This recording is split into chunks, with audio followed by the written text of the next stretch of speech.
नशा तस्करों की कमर तोड़ने के लिए पुलिस का बड़ा एक्शन। अंबाला में अवैध मकानों पर चला पुलिस का पीला पंजा। नशा तस्करी के लिए हो रहा था इन मकानों का इस्तेमाल। करनाल में बेरोजगारी के मुद्दे को लेकर अनोखे ढंग से युवाओं का प्रदर्शन। बेरोजगार युवाओं ने निकाली बारात। प्रदर्शनकारी युवाओं ने सरकार को दी चुनाव के बहिष्कार की चेतावनी। पिपली अनाज मंडी आज रहेगी बंद। तेजी से आ रही फसल की आवक के कारण प्रशासन ने लिया फैसला। जाम की स्थिति से बचने के लिए मंडी में आज होगी केवल लिफ्टिंग। बागपत के छपरोली में हरियाणा और यूपी के किसानों के बीच हुआ विवाद। फसल काटने को लेकर किसान हुए आमने सामने। अधिकारियों ने शांत करवाया मामला। लंबे वक्त से किसानों के बीच सीमा को लेकर चल रहा है विवाद। सलमान खान के घर के बाहर फायरिंग मामले में बड़ी कार्रवाई। गैंगस्टर लॉरेंस और अनमोल बिश्नोई को बनाया गया आरोपी। मुंबई क्राइम ब्रांच ने मामले में 3 धाराएं जोड़ी।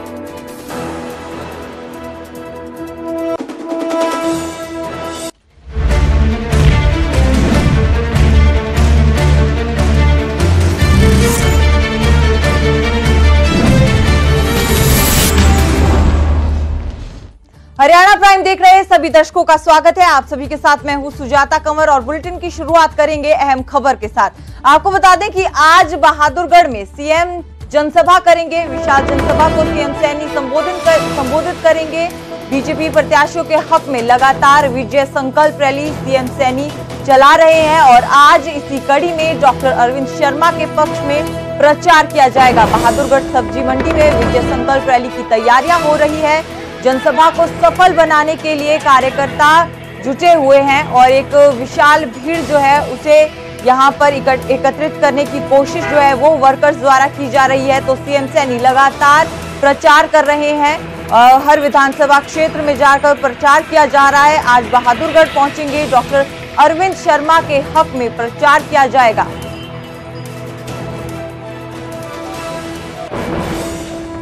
हमारी विधानसभा में लोकसभा की जो है रैली है, इसमें माननीय मुख्यमंत्री नायब जी और डॉक्टर अरविंद शर्मा जी इसको संबोधित करेंगे।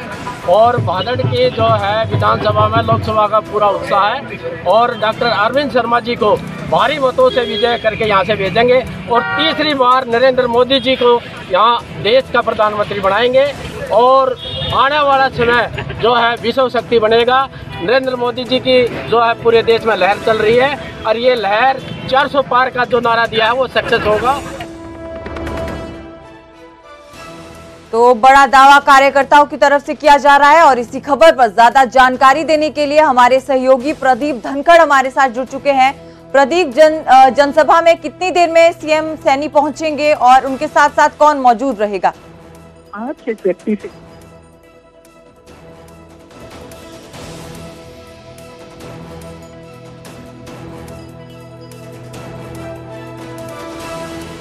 तो बहादुरगढ़ से आपको बता रहे हैं कि आज जनसभा करेंगे सीएम सैनी। लगातार प्रचार कर रहे हैं उम्मीदवारों के पक्ष में सीएम सैनी और दावा किया जा रहा है कि 400 पार का नारा जो पीएम मोदी द्वारा दिया गया है उसे जरूर पार किया जाएगा और 10 की 10 सीटों पर कमल खिलेगा।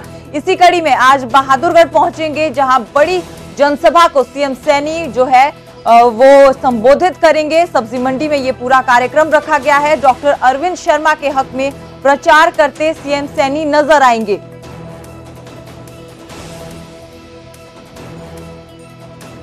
तो मुख्यमंत्री बहादुरगढ़ पहुंचेंगे। कुछ ही देर में वो बहादुरगढ़ पहुंच सकते हैं और बड़ी संख्या में लोग यहां पर पहुंचेंगे और जनसभा को सीएम सैनी जो है वो संबोधित करेंगे और हक में अरविंद शर्मा के हक में प्रचार करते हुए नजर आएंगे। उनके लिए वोट मांगेंगे।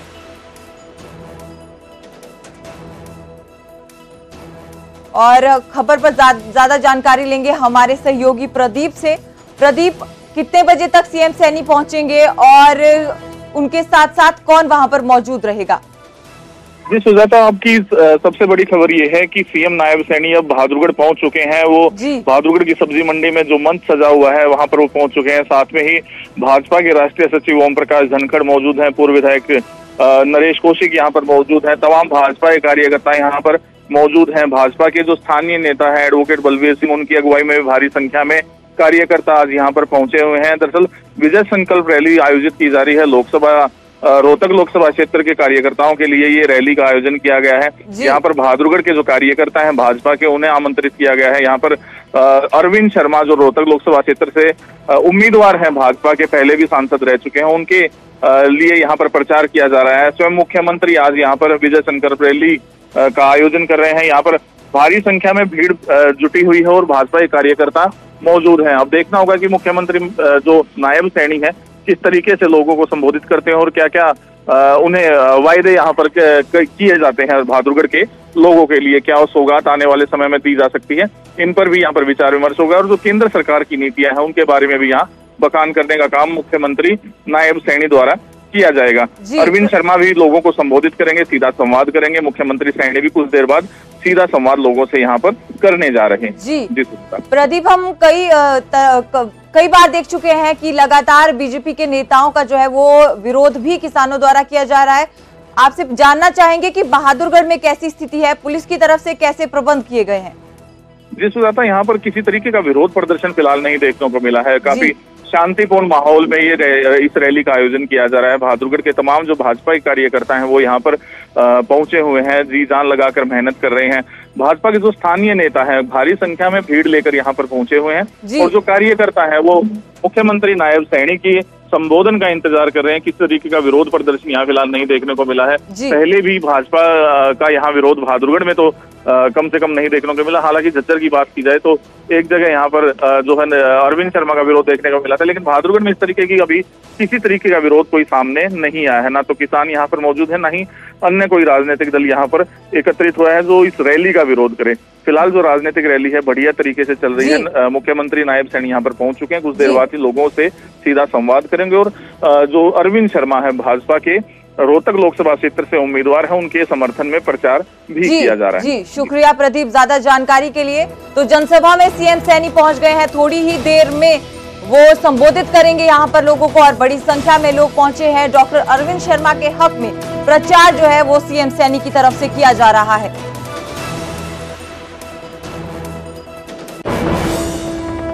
बात करेंगे आम आदमी पार्टी की। आम आदमी पार्टी ने बीजेपी पर जुबानी हमला किया है। डॉक्टर सुशील गुप्ता ने बीजेपी पर जोरदार हमला करते हुए कहा कि 10 साल में एक भी प्रोजेक्ट को बीजेपी कैथल में नहीं लाई है। और इसके साथ साथ डॉक्टर सुशील गुप्ता ने बड़ा आरोप लगाया। उन्होंने कहा कि कैथल में भ्रष्टाचार का नेक्सस चल रहा है और भ्रष्टाचार की भेंट जो है वो सभी प्रोजेक्ट चढ़े हैं। इसी के साथ साथ डॉक्टर सुशील गुप्ता ने पीएम मोदी से भी पूछा कि कोयला घोटाले को लेकर क्या कुछ किया गया। तो आम आदमी पार्टी का जुबानी हमला किया गया है। डॉक्टर सुशील गुप्ता गठबंधन प्रत्याशी कुरुक्षेत्र से, जिन्होंने बीजेपी सरकार पर हमला बोला है।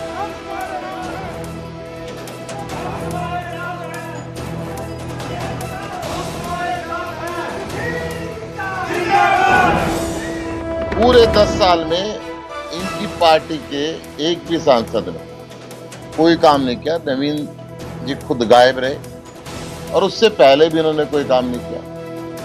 कुरुक्षेत्र जिले के अंदर एक भी नया लड़कों का कॉलेज नया ना बना, ना पुराना बना, आज तक कोई कॉलेज नहीं बना। हॉस्पिटल की हालत बहुत खराब है। कैथल के अंदर 10 साल में एक भी नया प्रोजेक्ट ये नहीं लेके आए, एक भी। जब से बीजेपी की सरकार है ये कहेंगे ये नई चीज आ गई, एक भी गिनवा दें। जो कागजों में बना वो भ्रष्टाचार के अड्डे चढ़ गया। 6 साल पहले इन्होंने सिटी स्क्वायर बनाने की घोषणा की थी। ये कैथल का ड्रीम प्रोजेक्ट कहा जाता था। 54 करोड़ की लागत से तैयार होना चाहिए। 2021 में भ्रष्टाचार। किसान जो धरने पर बैठे हैं उनसे अब यात्री परेशान होने लगे हैं। आंदोलन के कारण करीब 500 ट्रेनें अब तक प्रभावित हो गई है। कई ट्रेनें रद्द की गई हैं और कईयों के रूट बदल दिए गए हैं। रेलवे स्टेशन पर यात्री परेशान है। करीब 3 दिन से रेलवे ट्रैक पर किसान बैठे हुए हैं जो जेल में बंद किसानों की रिहाई की मांग कर रहे हैं। तो किसानों का धरना जारी है, जिसके साथ साथ यात्रियों की परेशानी जो है वो बढ़ती हुई नजर आ रही है। अब तक आंदोलन के कारण करीब 500 ट्रेनें प्रभावित हुई हैं। कई ट्रेनों को रद्द किया गया है तो कईयों के रूट बदल दिए गए हैं।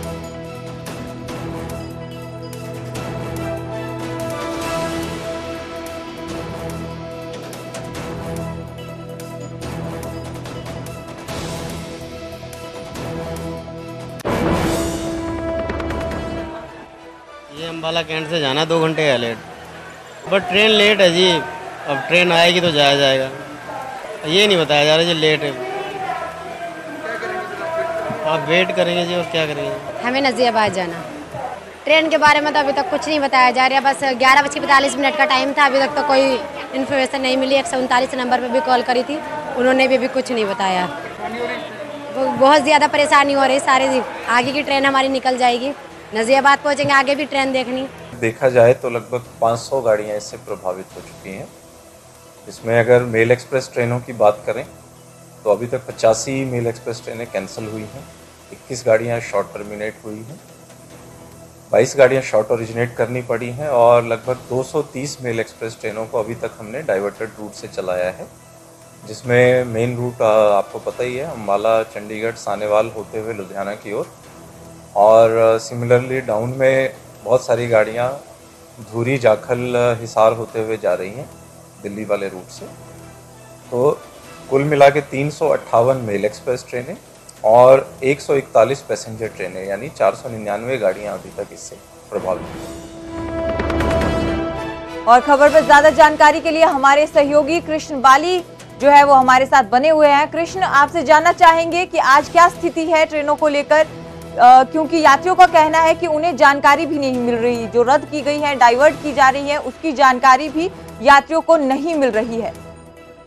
हम बिल्कुल इसमें कह सकते हैं कि जिस तरह से आंदोलन की तारीख आगे बढ़ती जा रही है, लगातार उनका आज 5वां दिन है, तो शुरुआती दौर के अंदर लगभग 382 ट्रेन जो इफेक्टिव थी, अब वो उसका आंकड़ा जल के 500 हो चुका है। 500 गाड़ियां ऐसी है जो प्रभावित हो चुकी है, जिसमें लगभग 85 गाड़ियों से ज्यादा का इनको रद्द करनी पड़ी है और 300 से ज्यादा गाड़ियां कुछ ऐसी है जिनको उनको रूट डाइवर्ट किया गया। रूट डाइवर्ट करके यहाँ से चंडीगढ़ के होते हुए वाया सानेवाल होकर लुधियाना से जम्मू या अमृतसर, जो कहीं भी गाड़ियां ने जाना है वहीं पे जा रही है। लगातार स्टेशन पे जो है भीड़ बढ़ती जा रही है, देखी जा रही है, और लोगों की परेशानी सबसे बड़ी ये हो रही है कि उनको इन्फॉर्मेशन नहीं मिल पा रही है कि किस कारण से ये ट्रेन लेट हो रही है। जी, सहायता के लिए कुछ प्रबंध किए जा रहे हैं। हाँ, अधिकारियों की अगर बात माने तो उनका कहना है कि हमने हेल्प डेस्क खोले हुए हैं, जबकि स्टेशन पे ये चीज कहीं पर भी नजर नहीं आ पा रही है। हाँ, इतना जरूर है कि अनाउंसमेंट वो जरूर कर रहे हैं, लेकिन इतनी भीड़ होने के कारण, भीड़ के कारण ज्यादा शोर शराबा ज्यादा स्टेशन पे होता, तो इस कारण वो जो अनाउंसमेंट की जाती है उनका कहीं पर भी किसी यात्री को समझ नहीं पाते हैं कि क्या, क्योंकि अनाउंसमेंट एक बार हुई और खत्म होगी।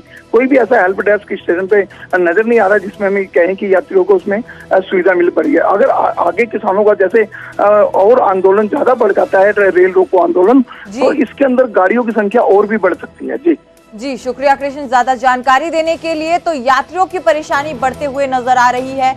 करीब 5 दिन से किसानों का रेल रोको आंदोलन जारी है, जिस वजह से जो स्टेशन पर यात्री बैठे हैं उनकी जो ट्रेनें हैं वो डाइवर्ट की जा रही हैं। 500 से ज्यादा जो ट्रेनें हैं अब तक प्रभावित हो चुकी हैं, कईयों को रद्द कर दिया गया है तो कईयों के रूट बदल दिए गए हैं। और यात्रियों के लिए परेशानी का सबब ये भी है कि इसकी जानकारी उन तक नहीं पहुंच रही है।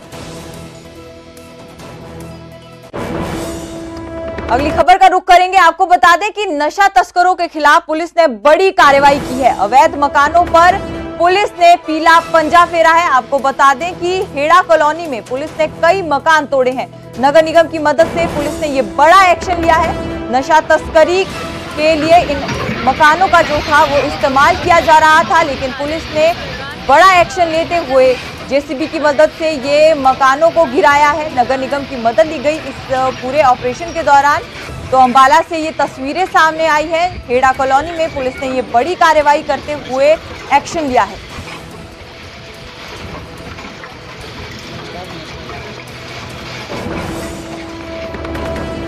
अवैध अतिक्रमण को हेड़ा कॉलोनी में ध्वस्त किया जा रहा है। देखिए, ये हरी पैलेस की दीवार के पास जो भी अतिक्रमण है वो पिछले कुछ सालों में ही बनाया गया है। इसकी किसी के पास भी किसी प्रकार की कोई मलकीती नहीं है। इस निर्माण का उपयोग नशा तस्करों द्वारा नशा की तस्करी करने के लिए किया जा रहा था, जिसको आज हमने ध्वस्त करने का कार्य। ये जगह किसी की भी पर्टिकुलर एक की नहीं है और ना ही किसी के पास इनकी मलकियत है। जिन्होंने भी निर्माण बनाया था वो इस तरीके से बनाया गया। कितने घर तोड़े जाएंगे? देखिए, घर तोड़ने का निर्देश किसी का नहीं है। जो भी ये अड्डे थे इसमें कोई नहीं रहता, ये सब खंडर जगहें हैं। ये सिर्फ इसी करके बनाई गई हैं कि नशा तस्करी की जो प्रोसेस है ये लोग करते हैं। जो भी यहाँ पे नशा तस्करी का काम करते हैं, जो भी अपराधी हैं, नहीं धार्मिक चिन्ह बनाकर कोशिश नहीं की जा रही थी। इस बात को हम किसी प्रकार से कोई पुख्ता तौर पे नहीं कह सकते, लेकिन ये सारे का सारा जो अतिक्रमण है वो अवैध है। आगे भी इस तरह की कार्रवाई की जाएगी। जो भी नशा तस्करी कार्य में संलिप्त होता है उसके खिलाफ ऐसे ही कार्रवाई की जाएगी। अभी जैसे जैसे उच्च अधिकारियों का जो भी निर्देश होगा उसके हिसाब से आगामी कार्रवाई की जाएगी। रुक करेंगे अगली खबर का। आपको बता दें कि करनाल में बेरोजगार युवाओं ने बारात निकाली है। बेरोजगारी के मुद्दे पर अनोखे ढंग से प्रदर्शन किया गया है। बेरोजगार युवा बैंड की धुन पर नाचते हुए नजर आए हैं। प्रदर्शनकारी युवाओं ने साथ ही साथ सरकार को चेतावनी भी दी है कि अगर उनकी मांगे नहीं मानी गई तो वो चुनावों का बहिष्कार करेंगे। सीटी पास छात्रों ने ये प्रदर्शन किया, जिसमें छात्र छात्राएं शामिल थी।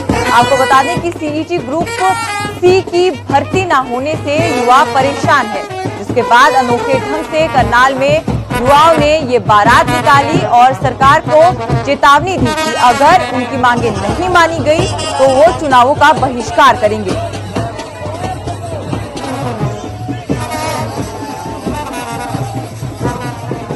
हमारी भर्तियां पूरी नहीं कर रही है।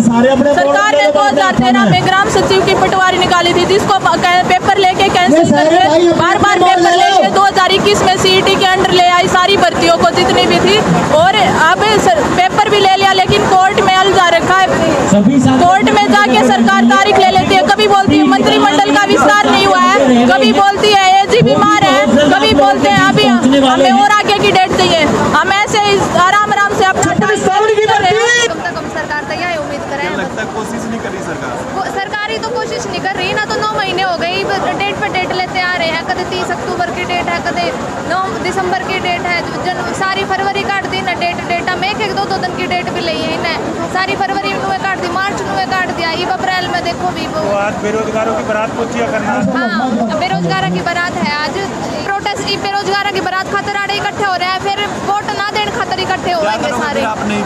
नहीं तो फिर वो सारे बन के इकट्ठे हो गए, इनका बहिष्कार करेंगे और वोट ना देने खातर एक अलग से मुहिम चलाएंगे। और अब रुक करेंगे अगली बड़ी खबर का। आपको बता दें कि कुरुक्षेत्र के जेल में 2 गैंग आपस में भिड़ गए। आपको बता दें कि वीडियो कॉन्फ्रेंसिंग के दौरान दोनों गैंग के गुर्गों के बीच मारपीट हुई है। हमले में बंदियों को गंभीर चोटें भी आई हैं। सोडी और कृष्ण दादुपुर के गुर्गे आपस में भिड़े हैं और वीसी के जरिए अदालत में ये पेशी हो रही थी। पुलिस की मौजूदगी में ही ये दोनों अब जो गुट थे वो आपस में भिड़ गए। मौके से तार और लोहे की पत्ती भी बरामद की गई है। पुलिस ने 3 आरोपियों को नामजद किया है। आपसी रंजिश की वजह से दोनों के बीच मारपीट हुई है और इन बंदियों को सुबह 10 बजे वीसी रूम में कोर्ट की पेशी के लिए लाया गया था, लेकिन इस दौरान इन बंदियों के बीच किसी बात को लेकर कहासुनी हो गई, जिसके बाद ये पूरा झगड़ा हुआ।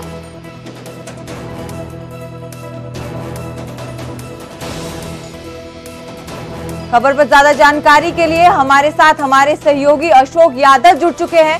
अशोक, क्या कुछ है पूरा मामला, आपसे विस्तार में जानना चाहेंगे। देखिए, जेल में जो वीडियो कॉन्फ्रेंसिंग हो रही थी, वीसी के जरिए इनको अदालत में पेश किया जाता है। तो इसमें सोडी ग्रुप और ये कृष्ण दादुपुर के ग्रुप थे।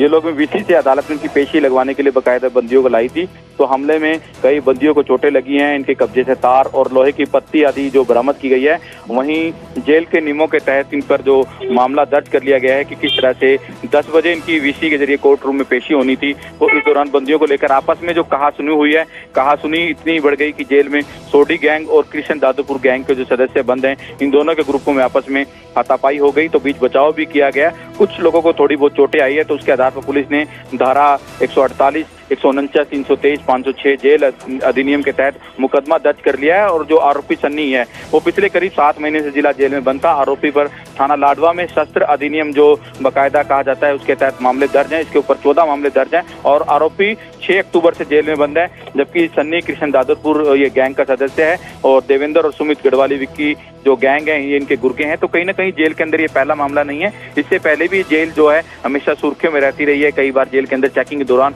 मोबाइल मिलते हैं। तो कहीं ना कहीं इस तरह का जो मामला हुआ है, फिलहाल जो जेल के अधिकारी हैं उन्होंने इस मामले को लेकर बाकायदा डिस्ट्रिक्ट पुलिस को भी बताया और तमाम धाराओं के तहत जो जेल अधिनियम के तहत जो धाराएं हैं उनके तहत मुकदमा भी दर्ज कर लिया है। जी शुक्रिया अशोक ज्यादा जानकारी के लिए। तो वीडियो कॉन्फ्रेंसिंग के जरिए कोर्ट में जो है पेशी चल रही थी, उसी दौरान जो जेल में 2 गैंग के गुर्गे जो है वो आपस में भिड़ गए। ऐसा है, हमारे पास यहाँ गैंगस्टर हैं 2 पार्टी, एक सोडी गैंग है, एक कृष्ण दादूपुर गैंग है।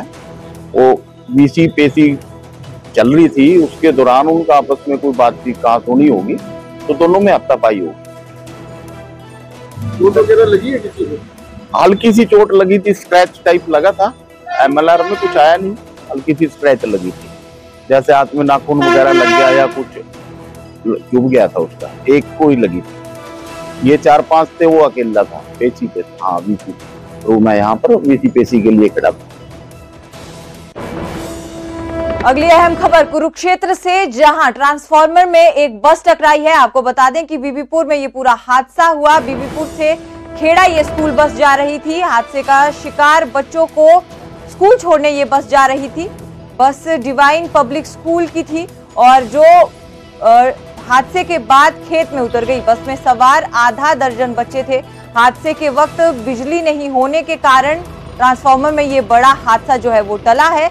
लापरवाही से जो है ड्राइवर जो है वो बस चला रहा था। लापरवाही के आरोप जो है वो बस ड्राइवर पर लगे हैं। आपको बता दें कि महेंद्रगढ़ में कुछ वक्त पहले कनीना में एक ऐसा ही हादसा हुआ था, जहां ड्राइवर की लापरवाही और प्रशासन की जो है पुख्ता प्रबंध ना होने के चलते एक बड़ा हादसा हुआ था, लेकिन इस हादसे में बचाव हुआ है। आपको बता दें कि ट्रांसफार्मर में बिजली नहीं थी, जिस कारण एक बड़ा बचाव हो गया।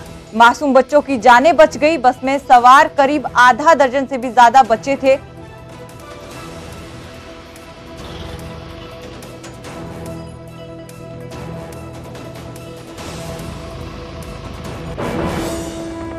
और अब बात करेंगे हरियाणा की मंडियों की। हरियाणा की मंडियों में फसलों का धीमा उठान हो रहा है, जिसके चलते कुरुक्षेत्र के पिपली अनाज मंडी में प्रशासन की तरफ से बड़ा फैसला लिया गया। आज पिपली अनाज मंडी बंद रहेगा। प्रदेश की मंडियों में गेहूं की आवक तेजी से हो रही है, जिस वजह से मंडियों में जाम के हालात बने हुए हैं। इसके चलते ही ये बड़ा फैसला प्रशासन की तरफ से लिया गया है, ताकि आज केवल लिफ्टिंग की जा सके, जिससे जो है जाम की स्थिति ना बने पिपली मंडी में। तो ये बड़ा फैसला किसानों की फसल को लेकर किया गया है प्रशासन के द्वारा। पिपली अनाज मंडी में आज केवल लिफ्टिंग होगी। आवक की गति को देखते हुए प्रशासन की तरफ से ये फैसला लिया गया है।